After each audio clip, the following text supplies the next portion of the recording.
আসসালামু আলাইকুম। বিবিসি আন্তর্জাতিক বিশ্ব সংবাদে আপনাকে স্বাগত। শুরুতে সংবাদ শিরোনাম, পরে বিস্তারিত। বাংলাদেশের সর্বশেষ গুরুত্বপূর্ণ আপডেট সংবাদে আপনাকে স্বাগত। শুরুতেই সংবাদ শিরোনাম, পরে বিস্তারিত। প্রথমে জানাবো, এবার ডাকসু নির্বাচন স্থগিত চেয়ে হাইকোর্টে রিট জুলিয়াস সিজারের। ঢাকা বিশ্ববিদ্যালয় কেন্দ্রীয় ছাত্র সংসদ ডাকসু নির্বাচনে প্রার্থিতা ও ব্যালট নম্বর পুনর্বহালের নির্দেশনা চেয়ে হাইকোর্টে রিট করেছেন মোহাম্মদ জুলিয়াস সিজার তালুকদার। এরপর জানাবো, তরুণরা যে বাংলাদেশ চেয়েছিল সেই বাংলাদেশ গড়ার আহ্বান শিক্ষা উপদেষ্টার। জুলাই গণঅভ্যুত্থান আন্দোলনে শহীদ 10 রোবার স্কাউট ছিলেন মানবতার দূত। তাদের আত্মত্যাগ নতুন বাংলাদেশ গড়ে তোলার প্রেরণা যোগায় বলে মন্তব্য করেছেন শিক্ষা উপদেষ্টা চৌধুরী রফিকুল আবরার। এদিকে জাতীয় সনদ চূড়ান্ত করতে সভা করছে জাতীয় ঐক্যমত্য কমিশন। জুলাই জাতীয় সনদ 2025 চূড়ান্ত এবং বাস্তবায়নের উপায় বিবেচনা করতে সভা করছে জাতীয় ঐক্যমত্য কমিশন। জাতীয় সংসদ ভবনস্থ কমিশন কার্যালয়ের সম্মেলন কক্ষে সভা অনুষ্ঠিত হয়। এবারে জানাবো, কার্যক্রম স্থগিত থাকা কোনো রাজনৈতিক দল নির্বাচনে অংশ নিতে পারবেন না বললেন ইসি। আসন্ন ত্রয়োদশ জাতীয় সংসদ নির্বাচনে কার্যক্রম স্থগিত থাকা কোনো রাজনৈতিক দল প্রতীক নিয়ে অংশ নিতে পারবেন না বলে জানিয়েছেন নির্বাচন কমিশন ইসি ব্রিগেডিয়ার জেনারেল অবসরপ্রাপ্ত আবুল ফজল সানাউল্লাহ। এবং সর্বশেষ জানাবো, পিরোজপুরে জেলা বিএনপির আহ্বায়ক কমিটি বিলুপ্তি ঘোষণা। পিরোজপুর জেলা আহ্বায়ক কমিটি বিলুপ্তি ঘোষণা করেছে বিএনপি। পিরোজপুর জেলা বিএনপির আহ্বায়ক অধ্যাপক আলমগীর হোসেন এবং সদস্য সচিব গাজী ওয়াহিদুজ্জামান লাবলুর নেতৃত্বাধীন পিরোজপুর জেলা বিএনপির বিদ্যমান আহ্বায়ক কমিটি বিলুপ্তি করা হয়েছে। অতি শীঘ্রই পিরোজপুর জেলা বিএনপির আহ্বায়ক কমিটি গঠন করা হবে। বিষয়টি নিশ্চিত করেছেন অ্যাডভোকেট রুহুল কবির রিজভী, সিনিয়র যুগ্ম মহাসচিব, বাংলাদেশ জাতীয়তাবাদী দল বিএনপি। প্রিয় দর্শক, এতক্ষণ শুনছিলেন সংবাদ শিরোনাম, পরে বিস্তারিত। তবে তার আগে বন্ধুরা, অনুরোধ থাকবে এই সংবাদটিতে একটি লাইক দিন। এই চ্যানেলে আপনি নতুন হয়ে থাকলে আমাদের সংবাদটি দেখতে দেখতে চ্যানেলটি সাবস্ক্রাইব করে রাখুন। কমেন্ট করে বন্ধুরা আপনার মূল্যবান মতামত জানিয়ে দিন আপনি বিশ্বের কোন দেশ থেকে বা বাংলাদেশের কোন স্থান থেকে আমাদের সংবাদটি দেখছেন এবং শুনছেন। আর বন্ধুরা, এই সংবাদটি আপনার সোশ্যাল মিডিয়া ফেসবুকে শেয়ার করে বন্ধুদেরও দেখার সুযোগ করে দিন। এবারে বিস্তারিত। এবার ডাকসু নির্বাচন স্থগিত চেয়ে হাইকোর্টে রিট জুলিয়াস সিজারের। ঢাকা বিশ্ববিদ্যালয় কেন্দ্রীয় ছাত্র সংসদ ডাকসু নির্বাচনে প্রার্থিতা ও ব্যালট নম্বর পুনর্বহালের নির্দেশনা চেয়ে হাইকোর্টে রিট করেছেন মোহাম্মদ জুলিয়াস সিজার তালুকদার। চূড়ান্ত প্রার্থী তালিকায় নাম ও ব্যালট নম্বর পুনর্বহাল না করা পর্যন্ত ডাকসু নির্বাচন স্থগিতের নির্দেশনা চাওয়া হয়েছে রিটে। ডাকসু নির্বাচনের পাশাপাশি ডাকসু হল সংসদ নির্বাচনে স্থগিতের নির্দেশনা চাওয়া হয়েছে। জুলিয়াস সিজার তালুকদার নাম ও ব্যালট নম্বর চূড়ান্ত প্রার্থী তালিকা থেকে বাদ দেয় এবং তার বিরুদ্ধে ওঠা অভিযোগ তদন্তে বিশ্ববিদ্যালয় সিন্ডিকেটে 3 সদস্যের তদন্ত কমিটি গঠনের সিদ্ধান্ত কেন আইনগত কর্তৃত্ব বহির্ভূত ঘোষণা করা হবে না মর্মে রুল জারির আর্জি জানানো হয়েছে রিটে। ডাকসু নির্বাচনে জুলিয়াস সিজার তালুকদার ভিভি প্রার্থী হয়েছিলেন। যাচাই বাছাইয়ের পর গত 26 আগস্ট নির্বাচন কমিশন ডাকসু নির্বাচনের চূড়ান্ত প্রার্থী তালিকা প্রকাশ করে। চূড়ান্ত তালিকায় ভিভি প্রার্থী হিসেবে জুলিয়াস সিজার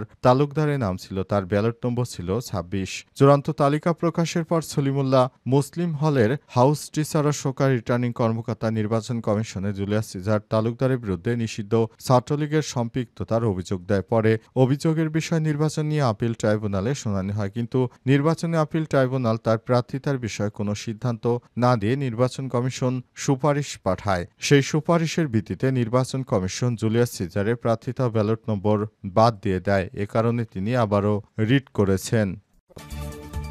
তরুণরা যে বাংলাদেশ চেয়েছে সেই বাংলাদেশ গড়ার আহ্বান শিক্ষা উপদেষ্টার। জুলাই আন্দোলনে শহীদ হওয়া 10 রোভার স্কাউট ছিলেন মানবতার দূত। তাদের আত্মত্যাগ নতুন বাংলাদেশ গড়ে তোলার প্রেরণা যোগায় বলে মন্তব্য করেছেন শিক্ষা উপদেষ্টা অধ্যাপক ড চৌধুরী রফিকুল আবরার। মঙ্গলবার 3 সেপ্টেম্বর রাজধানীর ইডেন মহিলা কলেজ অডিটোরিয়ামে জুলাই আগস্ট গণ অভ্যুত্থান, অতীতের চেতনা, ভবিষ্যতের পথ নির্দেশ শীর্ষক মাসব্যাপী কর্মসূচির অংশ হিসেবে আয়োজিত অনুষ্ঠানে তিনি প্রধান অতিথির বক্তব্যে কথা বলেছেন। অনুষ্ঠানে বিজয়ী রোভার স্কাউটদের মাঝে পুরস্কার বিতরণ এবং শহীদ স্কাউট পরিবারের সদস্যদের সম্মাননা স্মারক প্রদান করা হয়। অধ্যাপক আবরার বলেন, রোভার স্কাউটরা রক্তদান, চিকিৎসা সেবা, নিরাপদ আশ্রয়ের ব্যবস্থা ও ট্রাফিক নিয়ন্ত্রণের মতো দায়িত্বশীল অকুতোভয় পালন করেন। করোনাকাল এবং ডেঙ্গু মোকাবেলায় তাদের মানবিক কর্মকাণ্ড প্রশংসনীয়। তিনি আরও যোগ করেন, তরুণরা যে বাংলাদেশ চেয়েছিল সেই বাংলাদেশ গড়ে তোলা এখন সবার দায়িত্ব।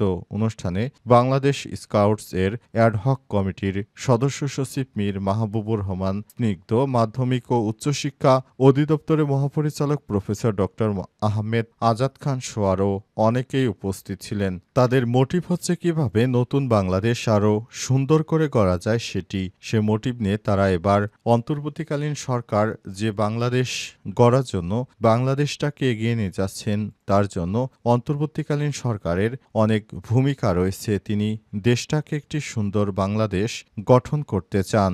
এজন্য আমাদের সবারই একযোগে কাজ করা উচিত। জাতীয় সনদ চূড়ান্ত করতে সভা করেছে জাতীয় ঐক্যমত কমিশন। জুলাই জাতীয় সনদ ২০২৫ চূড়ান্ত এবং বাস্তবায়নের উপায় বিবেচনা করতে সভা করেছে জাতীয় ঐক্যমত কমিশন। জাতীয় সংসদ ভবনস্থ কমিশন কার্যালয়ে সম্মেলন কক্ষে সভা অনুষ্ঠিত হয়। সভায় সনদ চূড়ান্তকরণ এবং বাস্তবায়নের উপায় ও পদ্ধতি নির্ধারণের ইতিমধ্যে রাজনৈতিক দলগুলোর কাছ থেকে প্রাপ্ত পরামর্শ সুপারিশ পর্যালোচনা করা হলেও আজ কয়েকটি দল এ বিষয়ে মতামত জমা দিয়েছে। সব মতামত বিবেচনার বিষয় নিয়ে বিশেষজ্ঞদের সঙ্গে বৈঠক করার সিদ্ধান্ত গৃহীত হয়েছে। এতে কমিশনের সহসভাপতি অধ্যাপক আলী রিয়াজ সহ আরও অনেকেই উপস্থিত ছিলেন। তাদের ইচ্ছা হচ্ছে আগামীতে জাতীয় নির্বাচনের আগে জুলাই সনদ যেন চূড়ান্তভাবে ঠিক করা যায়, সেজন্য অন্তর্বর্তীকালীন সরকার যে নির্দেশনা দিয়েছেন সে অনুযায়ী তারা কাজ করতে চায়। এই জুলাই সনদকে আর ঝুলে রাখলে হবে না, কারণ শিক্ষার্থীদের বহুল প্রত্যাশিত এই জুলাই সনদ অন্তর্বর্তীকালীন সরকার দিতে চেয়েছেন, কিন্তু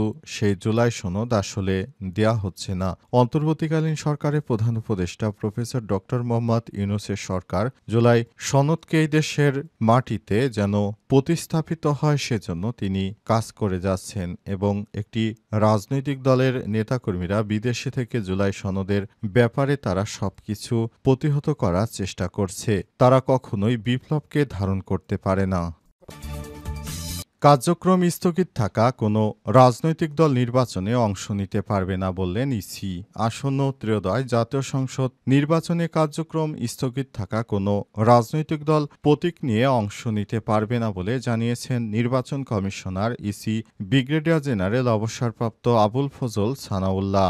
বুধবার ৩ সেপ্টেম্বর নির্বাচন ভবনে গণপ্রতিনিধিত্ব আদেশ আরপিও সংশোধন প্রসঙ্গে সাংবাদিকদের সঙ্গে আলাপকালে তিনি এই তথ্য জানান। তবে প্রতীক ছাড়া স্বতন্ত্র প্রার্থী হিসেবে দাঁড়ানোর সুযোগ থাকবে কিনা সে বিষয়ে এখনও চূড়ান্ত কিছু বলেননি তিনি। ইসির নিবন্ধিত দল হিসেবে আওয়ামী লীগের স্থগিত আদেশ প্রত্যাহার না হলে দলটির দলীয় প্রতীক নিয়ে নির্বাচনে অংশ নিতে পারবে না বলে ইঙ্গিত পাওয়া গেছে, যদিও নির্বাচন কমিশন সরাসরি আওয়ামী লীগের নাম উল্লেখ করেনি। এ সময় ইসি সানাউল্লাহ যে কথা বলেছেন তাতে মনে হচ্ছে আওয়ামী লীগ এবারে নির্বাচনে অংশগ্রহণ করতে পারবে না, সেটাই ইঙ্গিত দিচ্ছিলেন তিনি। এছাড়াও তিনি আরও জানিয়েছেন, আমরা যেভাবে একটি সুন্দর নির্বাচন দেওয়ার চেষ্টা করছি সেটা আমরা অনেক আগে থেকেই প্ল্যান করছি। এবারের নির্বাচনে ৬০,০০০ সেনা সদস্যের পাশাপাশি বিমান বাহিনী, নৌবাহিনীর সদস্যরা নির্বাচনে দায়িত্ব পালন করবে। Coast guard, RAB, police, BGB, Ansar সবাই একযোগে